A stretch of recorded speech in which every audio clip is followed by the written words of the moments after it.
Anong isusuot mo? Ito ang madalas nating katanungan sa ating kaibigan kapag tayo ay may pupuntahang party, binyagan, kasalan, or any other celebration.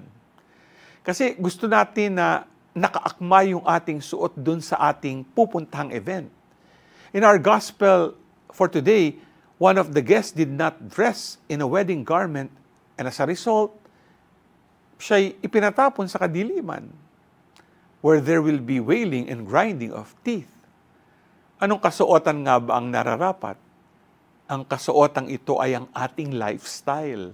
Iniimbitahan tayo ng Diyos na huwag nang maghanap pa ng kung ano-anong kasuotan. Bagkus makontentong isuot palagi ang dignidad bilang mga anak ng Diyos na tinanggap natin nung tayo binyagan. Sapagkat ito ang angkop na kasuotan natin bilang mga Kristiyano. Ito ang the best na damit na mayroon tayo na ating kailangan suotin sa pagtugon natin sa invitation ni Jesus.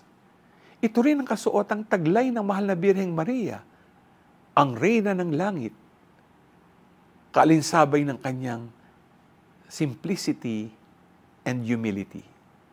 Ikaw, handa ka din mang suotin ito palagi? G ka ba?